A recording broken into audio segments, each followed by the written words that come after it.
তো আল্লাহ তাআলা কুরআনুল কারীমে ইরশাদ করেন, লা তাদখুলু বুয়ুতান গায়রা বুয়ুতিকুম, তোমরা একে অপরের বাড়ির মধ্যে অনুমতি ছাড়া প্রবেশ করিও না। কারো বাড়ির মধ্যে প্রবেশ করা, কারো বাড়ির মধ্যে প্রবেশ করা অনুমতি ছাড়া, এটা ইসলাম বহির্ভূত। ঢুকতে হলে সালাম দিয়ে ঢুকতে হবে। অত সাল্লিমু আলা আহলিহা, সালাম দিতে হবে। সালাম তিন প্রকার: সালামে ইস্তিজান, সালামে মোলাকাত, সালামে রুখসত। সালাম কয় প্রকার?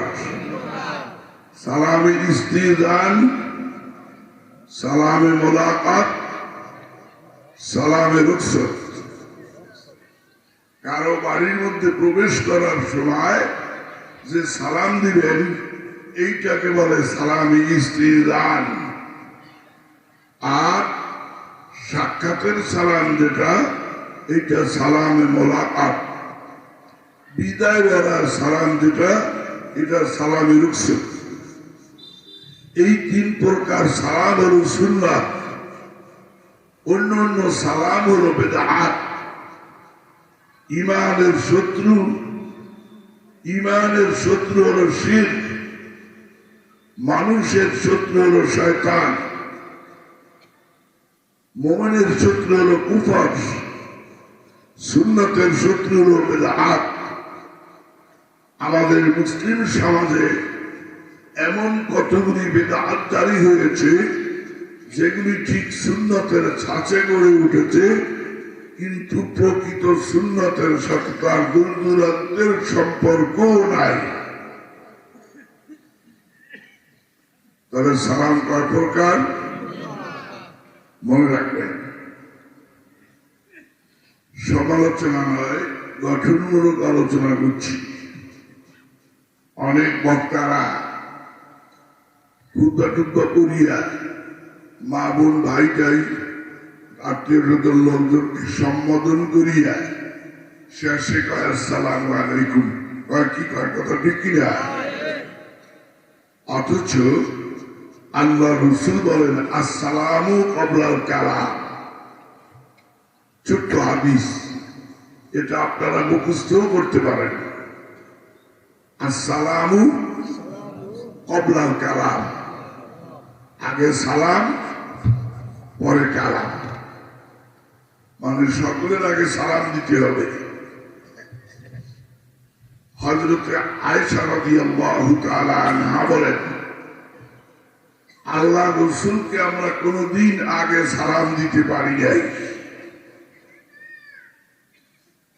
স্বামী স্ত্রীর ব্যাপার, তাও দেখেন। স্বামী মনে করবে আমি সালাম দেব কেন, আমার বিবি আমাকে সালাম দিবে, এটা ঠিক না। বিবিকে আপনি সালাম দেবেন, এতে শান্তি অর্জিত হবে। সালামে ৮০টা উপকার আছে, আর সালাম না দিলে ৫১টা ক্ষতি আছে। এগুলি বলতে অনেক সময় লাগবে। বিবিকেও সালাম দিবেন, বলে আমার ঘরে তো আমার বিবি ছাড়া কেউ নাই। আপনার মা থাকতে পারে, আপনার বোন থাকতে পারে, আপনার যুবতী মেয়ে থাকতে পারে, আপনার ফুফু খালা এরা থাকতে পারে। আবার গরমের দিন গায়ে মাথার কাপড় ফেলাইয়া বসে আছে, যে বাড়িতে কোনো পুরুষ বলা নাই। হঠাৎ আপনি ফুস করে ঢুকে পড়লেন, চোখে চোখে চোখ পড়ে গেল, গুনাহ হবে। ৭,০০০ বছর জাহান্নামের আগুনে জ্বলা লাগবে। নাউযুবিল্লাহ। আল্লাহুম্মা হাফিজনা মিনহুম, আল্লাহুম্মা লা তাজআলনা মিনহুম। দীর্ঘ রাত্র মাহফিল করা আমার অভ্যাসের খেলাফ। শরীয়তেরও খেলাফ। কারণ রাত ভোর ওয়াজ করলাম, ওয়াজ শুনলাম, ফজরের নামাজ হয়ে গেল কাজা। ইসলামে এই ওয়াজের কোনো মূল্য নাই। আমার কথা কি আপনাদের বুঝে আসছে? বিশেষ করে নূতন নামাজি যারা, তাদের নামাজ কাজা হবেই, লা শাক্কা ফি কালামিহি। আমার এই কথার মধ্যে কোনো সন্দেহ নাই। এই জন্য দীর্ঘ রাত্র ওয়াজ করা, ওয়াজ শোনা ঠিক না।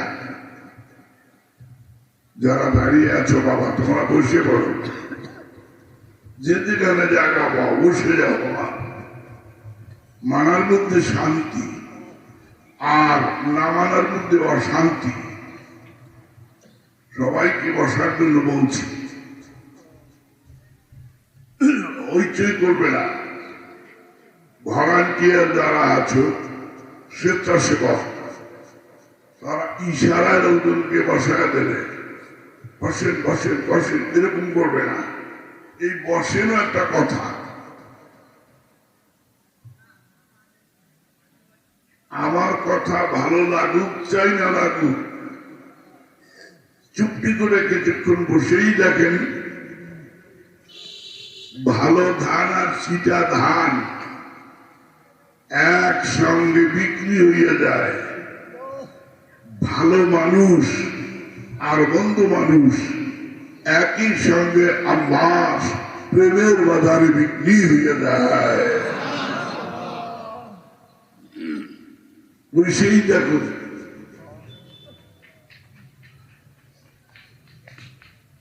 আলহামদুলিল্লাহি কাফা ওয়া সালামুন আলা ইবাদিহিল্লাযীনা ইসতাফা। ইয়া আইয়ুহাল আযিরুন রাহিমানি রাহিমাকুমুল্লাহ। أعوذ بالله من الشيطان الرجيم.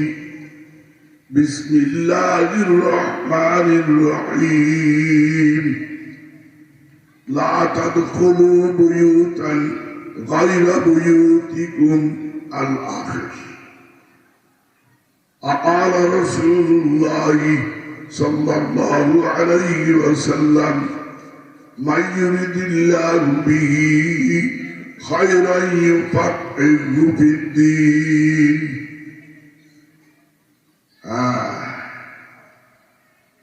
কোরআন শরীফের সমুদ্র থেকে, কোরআনের সমুদ্র থেকে পাঠ করেছি ছোট্ট একটু আয়াতে কারিমা, আর হাদিসের সমুদ্র থেকে পাঠ করেছি ছোট্ট একটু হাদিস। কোরআন শরীফের ভাষা আল্লাহ, কোরআন শরীফের ভাষা কার? আল্লাহ। হাদিস শরীফের ভাষা নবীজি সাল্লাল্লাহু আলাইহি ওয়াসাল্লামের।